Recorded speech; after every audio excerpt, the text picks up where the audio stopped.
Para sa introduction. Okay, magandang gabi po sa bawat isa. Amen. Salamat sa Panginoon sa atin pong pagtitipon. Salamat sa Diyos sapagkat ang Diyos natin ay mapagbiyaya. Lahat tayo ay hindi karapat-dapat sa kanyang harapan, pero tayo po ay naririto sa kanyang biyaya lamang tayo umaasa. So, sa sandaling ito tayo po ay mag-aaral. Buksan natin ang ating mga Biblia sa aklat po ng Roma, Kabanata 10, Romans chapter 10, verses 1 to 4. Romans chapter 10, verses 1 to 4. Okay? So, makita natin dyan yung malalim na compassion ni Paul na maligtas ang kanyang mga kasama, kanyang mga kasaling lahi o the Israelites. At ito rin po yung, ang prinsipyo po nito ay mailalapat natin sa ating mga buhay. Basahin po natin tapos tayo manalangin. Brethren, my heart's desire and my prayer to God for them is for their salvation. For I testify about them that they have a zeal for God, but not in accordance with knowledge. For not knowing about God's righteousness and seeking to establish their own, they did not subject themselves to the righteousness of God.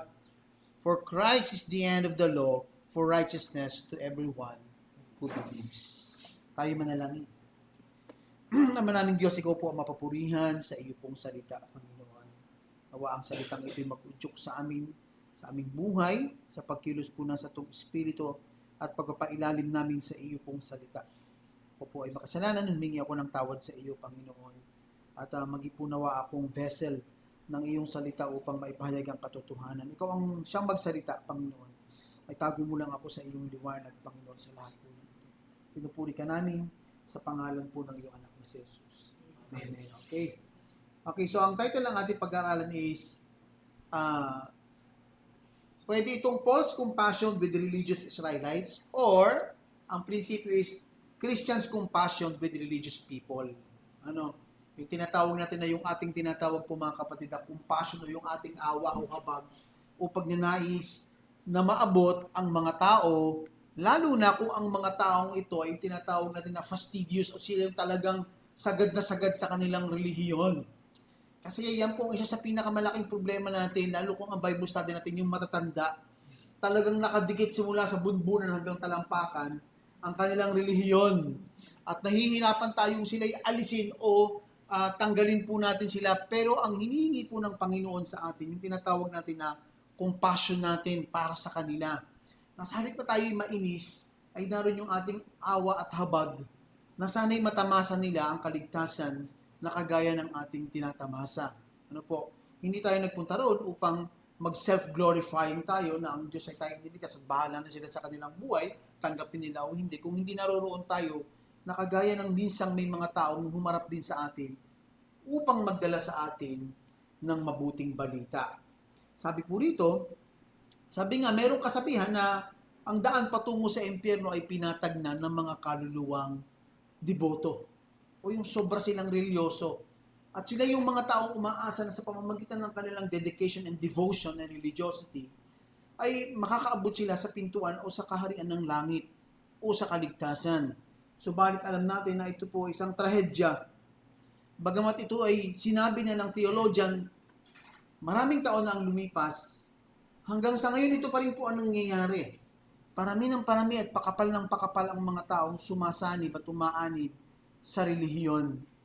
Katulad po ni Pablo nung panahon na ito, sa pagsulat po ng Aklat ng Roma, Kabanata 10, tinitingnan din niya ang mga Israelites na tinatawag natin mga Pharisees, Sadducees, na minsan siya ay naging bahagi din.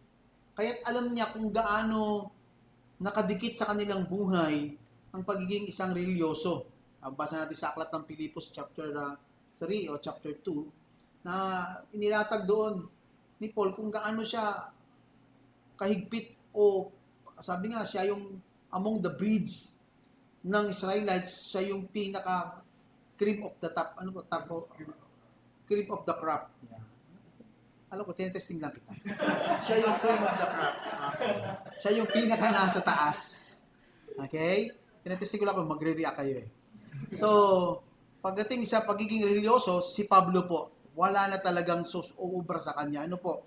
Kaya, nung makakilala si Pablo, at sa maraming panahon na kanyang pinagdaanan, na lumagusa sa kanyang relasyon kay Kristo, nalaman niya ang paraan ng kaligtasan.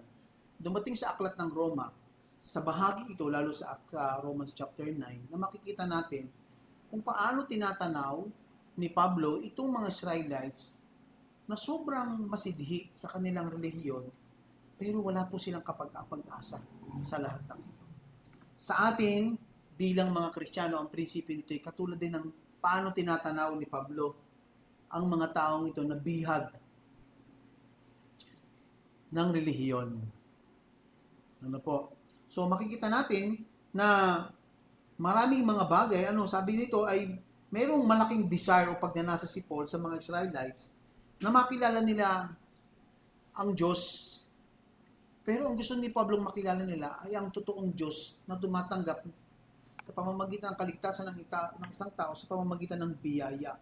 At hindi sa pamamagitan ng mga legal na paraan o paraang, alam nyo, pagka po pinag-uusapan mga kapatid, ang salitang law dito sa Biblia, lalo ko ang tinutukoy ay law na ginagawa ng tao.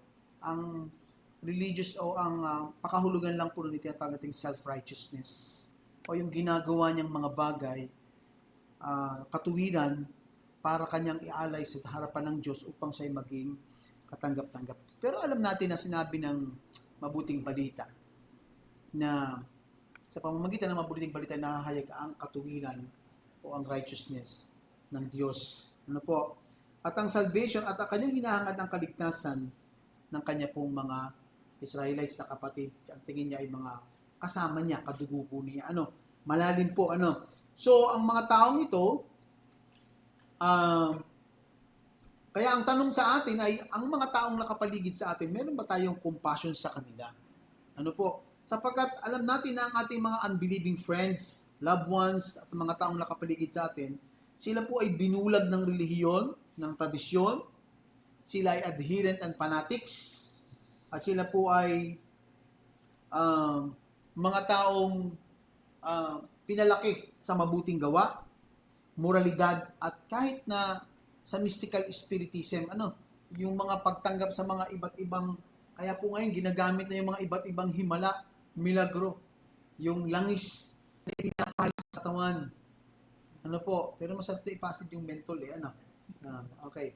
So, yung pong mga iba't ibang klase na ginagamit para pagpapagaling. So, yan po mga bahaging yan po ay kasama sa tinatawag natin na religious blindness ng tao. Bakit may pumupunta diyan sa lukban? Sapagkat doon nila nararamdaman ang presensya ng Diyos sa pamamagitan ng mga religious festivities and mystical. Mga mysticism po ang tawag diyan. At yan po ay bumibihag sapagkat kung ang isang tao ay nakaramdam ng kagalingan, ay naroon na po yung tinatawag din ang presensya ng Diyos sa kanila. So, hinihingi po sa katulad ni Pablo, sa pagkakataong ito, na magkaroon ng tinatawag natin na compassion tayo sa mga religious people na ito. So makikita natin dito sa outline na ito, mula 1 to 4, na mayroong tatlong compassion si Paul, na dapat meron tayo sa pagliligtas ng isang tao. Una, sabi ito sa verse 1 is, ang kanya pong compassion is, o ang kanyang heart's desire is, una is that they may be saved. Okay? In verses 2 to 3 is, that they may know the truth. And in verse 4 is, that they may know Jesus Christ. Okay? So yun daw yung tatlong bahagi na gusto niya, yung desire ng puso niya, sa katunayan, ipinapanalangin niya ito, na malaman ng mga tao. Okay, so sa una po is, that they may be saved. Sabi po rito is, brothers, so may kausap po siya, at ang pinag-uusapan nila ay tungkol sa Israelites. Sabi niya, my heart's desire and prayer to God for them, para sa kanila, is that they may be saved. So makikita natin, alam niyo mga kapatid, pag sinabi mo ito sa isang mga taong lulong sa relihiyon, sinabi niyo, alam mo, sana maligtas ka. Ay, awan ko naman kung hindi kayo mapaaway. Sapagkat pwede mong sabihin, lagi ko sinasabi, pwede mong sabihin na ang isang tao ay mali sa kanyang pamumuhay, mali sa pananalita, mali ang ugali, mali ang lahat ng bagay. Pero pag sinabi mo sa kanyang mali ang kanyang relihiyon, dyan po talaga magkakaroon ng friction.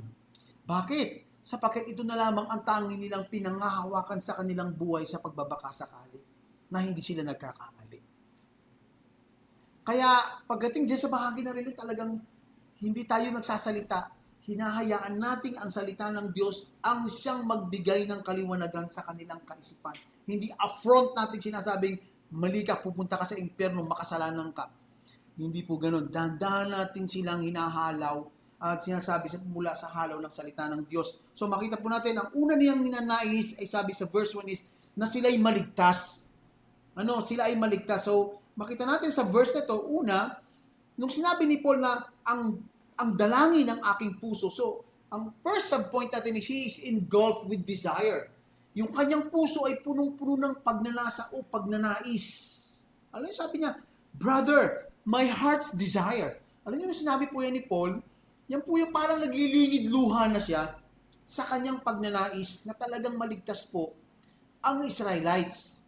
Sa katunayan, makikita natin yan sa verse 9, sa chapter 9, makita natin chapter 9, verse 1, sabi niya, I am telling the truth in Christ, I am not lying. My conscience testify with me in the Holy Spirit that I have great sorrow and unceasing grief in my heart. Nakita niyo po? Meron akong napakalaking pighati at hindi matapos-tapos na pagdurusa sa aking puso. Sabi niya, for I could wish that I myself were accursed, separated from Christ for the sake of my brethren, my kinsmen according to the flesh. Ano ibig sabihin niyan? Gusto niya humiwalay kay Kristo? Hindi. Ang pinag-uusapan diyan ay yung gravity. Gaano kabigat yung kanyang pagnanais na ang kanyang mga kapatid na Israelita ay maligtas at makakilala kay Kristo. So, ganun din po yung sa ating prinsipyo. Yung ating pagnanasa at pagnanais sa katunayan, hindi lamang siya tumigil sa kanyang desire not only to preach but also to pray. Ipinanalangin din niya, kaya sabi niya, and prayer to God for them. My heart's desire and my prayer. So, he is engulfed with desire. Next is, he is intentional with prayer or intense ang kanyang panalangin. He is intense with his prayer. Makikita natin na, hindi lang po siya nanalangin, kanya rin, hindi lang siya nangaral, siya rin po ay nanalangin na ang salita ng Diyos o ang kaligtasan ay malaman ng mga Israelite na ito ay gawa ng Diyos para sa kanila. Hindi gawa nila patungo sa Diyos para sila'y maligtas. Kasi ang pinag-uusapan po natin dito is the word righteousness. Makikita natin mamaya sa baba kung anong ginawa nila doon para matamasan nila ang pagiging matuwid.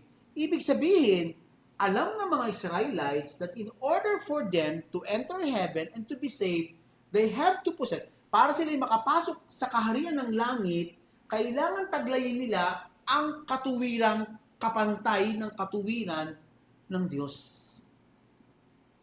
Alam ng mga Israelites. Kaya po sila naging fastidious and religious. Kaya sila naka-invento ng iba't ibang mga klase ng paano nila may papakitang sila'y malinis sa harapan ng Diyos. Kaya po, at dahil nga, nais nilang tamasahin ang bagay na ito, hindi sila nagiging tama sa harapan ng Diyos, sila nagiging ipokrito sa harap ng Diyos at sa harap ng tao. Bunga ng religiosity. Ano po? Kaya sabi niya, yun ang kanyang ninanais. Una, he is engulfed with desire. Sabi, meron siyang pag-ibig na katulad ng kay Kristo para sa mga Israelites. Paano natin mapapatunayan? Naalala nyo, anong sabi ng Panginoon? Jerusalem, Jerusalem, how I long na katulad ng isang inahin na ilagay kayo sa aking ilalim, sa ilalim ng aking bagwis, pero ayaw niyo. Alam niyo, sinabi po ng Panginoon yun, siya po ay nasa gitna ng kanyang pighati sapagkat ayaw niyang mapahamak ang mga Israelita.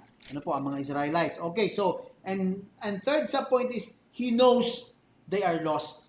Alam ni Pablo na sila ay hindi ligtas. Kaya nga, ang unang compassion niya, sila ay maligtas. So, ipinanalangin niya, meron siyang pagnanasa, ipinanalangin niya, at alam niya na sa kabila ng kanilang religious background, Israel needs saving.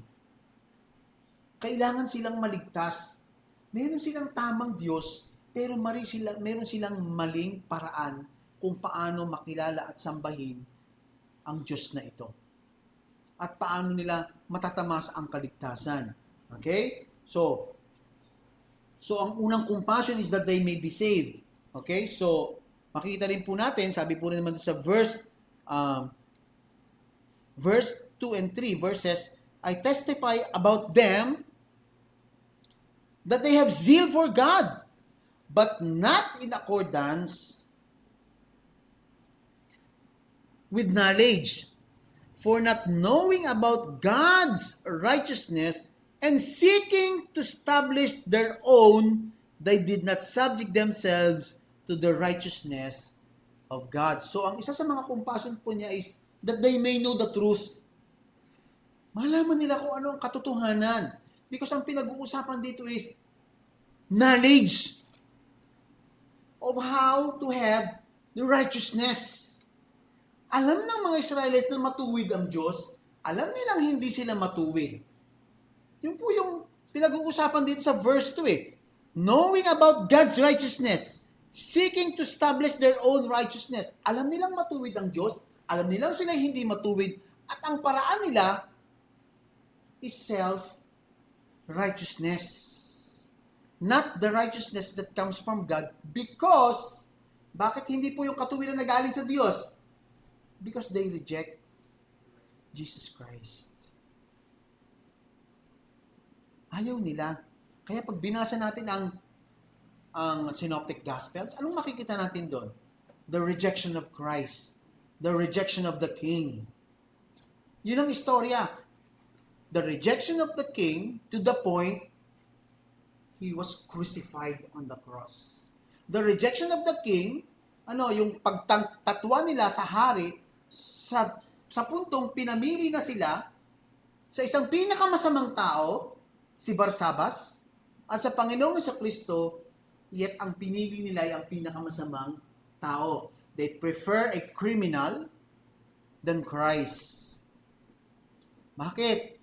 Because tinitira ng Panginoong Jesucristo ang kanilang religiosity.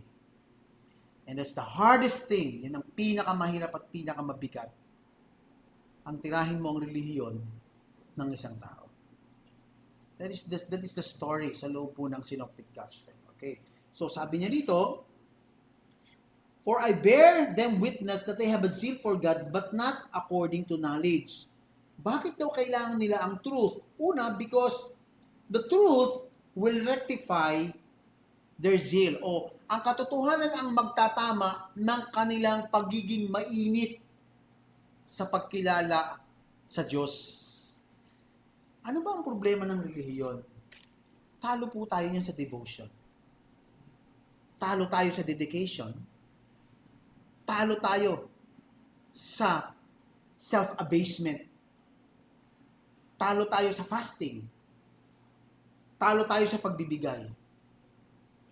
Talo tayo sa sakripisyo.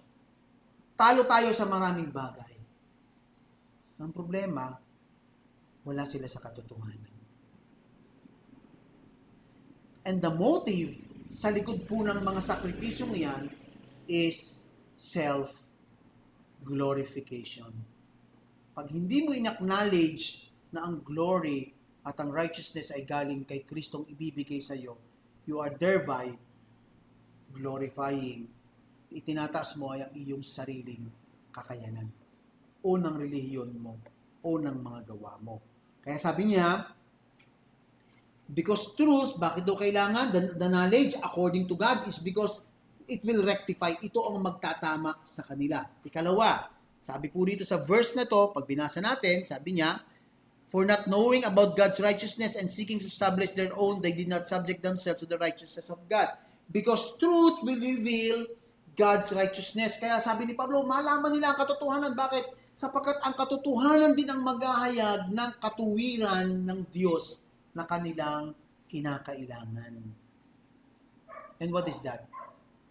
The gospel. Romans 1, 16, 17. O, lagi tayo nabalik dito. Anong sabi dito? For I am not ashamed of the gospel. 16, it is the power of God for salvation to everyone who believes, to the Jew first and to the Greek. For in the gospel, the righteousness of God is revealed from faith to faith.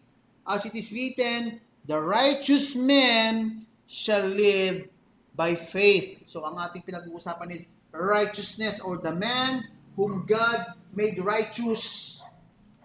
Pinagpamatuwid ng Diyos sa pamamagitan ng kanyang pananampalataya, pero dapat nilang marinig ang katotohanan, at ang katotohanan ito ay ang katotohanan ng mabuting balita. Okay? They misunderstood the nature of righteousness. Ang akala nila, righteousness can be earned. Ang akala ng Israelites, sa pagdami ng kanilang ginagawang mga sakripisyo, ang akala ng mga religious person, sa pagdami ng kanilang mga ginagawa, sa paglugod nila sa paningin ng Diyos. Totoo po yan. Sa dami ng kanilang ginagawa, sa paglugod ng Diyos sa kanila, katuwa naman itong anak ko. Ang akala nila, para itong magulang, ang pamantayan nila sa Diyos. Pag mas mabait ang anak, abay mas giliw na giliw ang magulang. Ay, syempre naman. Hindi naman ibig sabihin hindi siya mahal. Sabi, merong anak na matigas ang ulo, merong anak na hindi matigas ang ulo. Hindi nababawasan ang pagmamahal sa dalawang anak, pero mas magiliw ka doon sa isa, sa mas mabait sa'yo. Pero hindi nababawasan ang pagmamahal. You're still willing to sacrifice doon sa hindi magiliw sa'yo. Okay. So, akala nila ganun ang Diyos. Mas mabait ka, kaya nga, alam niyo yan po ang prinsipyo ng tao. Simula bata hanggang tumanda, pag hindi siya nakakilala sa Panginoon. Tanungin mo, paano ka papasok sa langit? First, gumawa ng mabuti. First rule. Ikalawa, wala naman akong sinasaktan na kahit na sino Wala akong pinapatay, ninanakaw, ang ginagahasa. Hindi katulad ng ibang tao. Ayun, may nadamay pang iba. Bakit? Kasi you are lifting, itinatawag, highly esteeming yourself. Itinataas ang sarili. Okay, so kaya sabi nila, because ang katotohanan will reveal God's righteousness. Ang katotohanan lamang ang maghahayag ng katuwiran ng Diyos. And, ang sabi po dito, kung mapapansin natin dito, ang sabi niya, they did not subject themselves to the righteousness of God. And because truth will retract their pride. Katotohanan lamang po ang magbabali sa kanilang pride. Ang problema sa mga Israelites, because they are God-chosen people, at alam nilang sila'y pinili, bakit naman hindi nila sila aangat sa iba? Ay, ako'y pinili. Kumbaga sa lahi ng aso, ay puro Pinoy na aso at isang magandang breed. So, sa magandang breed. Yun din po ang tingin ng, kaya nga sa aklat ng Pilipos, pag binasa natin, sabi ni Paul, di ba? Pinagmamalaki ko ang aking sarili. Kung ito rin lamang ang pag-uusapan. Okay? So, ganun din po ito. Yung kanilang hindi sila mag-subject sa righteousness. Bakit? Ang tanong, kanino bang righteousness ito at ayaw nilang tanggapin? Whose righteousness is that? The Lord Jesus Christ righteousness sa pamamagitan ng kanyang pagpapako sa krus na sila'y manampalataya kay Kristo, which is a humbling experience for them, or a humbling situation, o isang nakakapagpababang sitwasyon para sa kanila, ng anak ng isang karpinterong walang pinag-aralan, ay kanyang pananampalatayahan na siyang magliligtas sa kanila. So kaya, sabi ni Paul, ito yung aking compassion. Malaman nila ang katotohanan. Malaman nila na sila ay maligtas. Malaman nila ang katotohanan. Yun din po yung compassion natin. Ang mga tao, hindi nila sambahin ng kung sino-sinong tao. Hindi sila kumapit sa pride ng kanilang reliyon. Alam mo, ang aming church, kahit bumagyo dyan, hindi nagiba. Giba na lahat sa tabi. Yung aming church lang hindi giba. Alam mo, yung aming reliyon, ganito kalaki, iisa ang itsura. Yung aming reliyon, may pinakamaraming member. 6 billion kami. Okay? Those are pride. Mas matindi yung sa amin. Pagka January, birthday ng pastor nyo. Mayroong binubuhat na estatwa sa Quiapo. Ilan ang nabiya, ilan ang nadoon? 6 na milyon. Paramihan. Pride. Man's pride. Okay? Ayaw nilang ibaba yun. Ayaw nilang tanggapin. Ayaw nilang tanggapin sa kanilang paningin na ang 3 milyon o 2 milyong ito na humahabol sa estatwa, pag mamatay ay papasok sa kaparusahan ng Diyos. God's righteousness is not worth even a million sinner's soul. Hindi po niya ito ipagkakanulo ang kanyang katuwiran. Ano po, kaya nga may nagbayad dito para sa atin kasi hindi ito pwedeng baliin ng Diyos. Ang kanyang katuwiran, kabanalan. Okay? And then last is verse, sabi po sa verse 4. For Christ is the end of the law, for the righteousness to everyone who believes. So isa sa mga compassion din niya is that they may know Jesus Christ, a person, not a religion. Jesus Christ is a person. That's why it's a relationship. It's not a religious festivities or hindi ito relihiyon. Ano? Kasi sabi po rito, subpoint, because Christ is the fulfillment of the law. Kaya sabi niya rito, Christ is the end or the goal of the law. So the law is here. Mayroong pangako, promise. Genesis chapter 3 verse 15. Na sa pamamagitan ng anak ng isang babae ay matatamasa ang kaligtasan ng tao. Hinihintay nila ang pangako, pero ang ibinigay ng Diyos ay isa pang bagay na higit na magdidiin sa tao sa kanyang kasalanan, at ito ay ang 10 utos. Amen? Ang 10 utos ay sumpa sa lahat ng tao sapagkat walang nakatutupad nito. Pero may biyaya ang Diyos. Hindi sa pamamagitan ng utos apart from the law, kung hindi sa pamamagitan ng pananampalataya kay Kristo.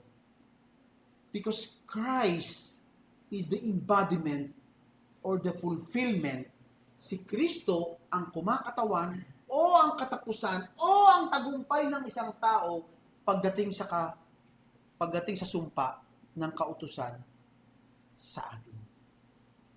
Kaya sabi sa Romans 8:1, there is now no condemnation for those who are in Christ Jesus. What condemns you? The law of God. But if you are in Christ, there is no condemnation. You are justified. Kaya ang pinag-usapan po doon, the other term for righteousness is what? Justified. Pagiging matuwid. So, Christ is the fulfillment of the law. Pag sinabi natin, for Christ is the end, which means He is the telos, or the end, or the fulfillment, or the finish. Katulad po siya ng sinabing tetelestai, mula sa isang salita. Okay, so, the law pointed to Him, He completes its purpose. Si Kristo. Ang ginagawa po, may pangako ang Diyos, pero nagbigay ng kautusan, at wala nang ginawa ang kautusan kung hindi sabihin sa ating tayo ay makasalanan, at wala tayong magawa kung hindi anong ating gagawin. Sabi sa aklat ng Galatia, the law is our tutor to Christ. Merong pangako, pero hindi mo maatim. Gustong-gusto mo na, biglang naglagay ng law, lalo mo nakita makasalanan, ang pangako hindi mo makukuha. Pero actually, ang kautusan, ito ang magsasabi sa atin, kaya nito dinidiin tayo makasalanan, wala tayong kakayanan, pero ang sa kabila, mukha ng law ay may grace, which is unmerited. Hindi mo kayang tuparin, huwag kang mag-alala. May solusyon ng Diyos. John 3:16. Ibinigay niya ang kanyang anak, which is grace. Because Christ is the fulfillment of the law. Next, because Christ is the law, is the end of law, based on Christ's righteousness and not self-righteousness. Christ is the end of the law. So please don't make yourself righteous by doing the law. Which means, Christ will also give you the righteousness that you need. Si Kristo rin ang magbibigay ng katuwiran na kinakailangan mo, kaya wag mo itong gawin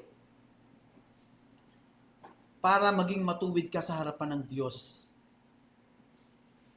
Okay? Para ikaw ay maligtas. Si Kristo ang gumawa niyan para sa iyo. And last sub-point is that they may know Jesus Christ because faith in Christ grants righteousness or imputes righteousness. So, context tayo. Ano ang problema ng mga Israelites? Meron silang kilala niya ang tamang Diyos. Hindi nila alam ang paraan patungo sa totoong Diyos. Si Kristo ang ibinigay sa kanila. Ayaw nila kay Kristo. Ano ang ayaw nila kay Kristo? Manampalataya kay Kristo. Magtiwala sa Kanya. Ano ang problema? Your unbelief. Sabi niya sa John, ang magdadala sa kanila sa kapahamakan. The unbelief. Kaya po, because faith in Christ, bakit kailangan nila makilala si Kristo? Because faith in Christ grants righteousness. Ito ang nagbibigay ng katuwiran. Kaya sinabi po sa verse 4, Christ is the end of the law. Okay? For righteousness to everyone who believes. Manampalataya lang. Matuwid na ako sa harapan ng Diyos. Oo, matuwid ka sa Kanya. Hindi dahil may ginawa ka, o hindi dahil si Kristo ang may ginawa para sa iyo. And God is propitiated. Napayapa, nasatisfy ang Diyos para sa atin. Amen? Kaya, it's the same truth, brothers and sisters, mga kapatid, na meron tayong compassion sa kanila, lalo sa mga taong itong sobrang deboto sa kanilang relihiyon. Na yung puso natin, our heart's desire and our prayer, na sana hindi ito mawala. Para tayo humayo at magpahayag ng mabuting balita ng kaligtasan. So, pinaabot po sa atin ang salita ng Diyos that every Christian must have a compassion with every unsaved people, especially doon sa ating mga religious friends at saka loved ones at mga kakilala po natin. Tayo'y manalangin. Ama namin Diyos, marami pong salamat. Tulungan mo kami, Panginoon, sa lahat ng ito. Nawa, O Diyos, maging kami kagamit-gamit.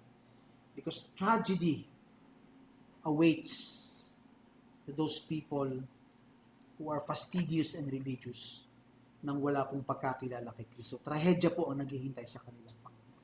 Kaya wag mong hayaang mamatay ang apoy sa puso namin ng pagnanasang makapag-share po ng gospel. Bring this compassion in our hearts alive and rekindle it. Pinupuri ka namin, Ama, sa pangalan po na yan ng Jesus.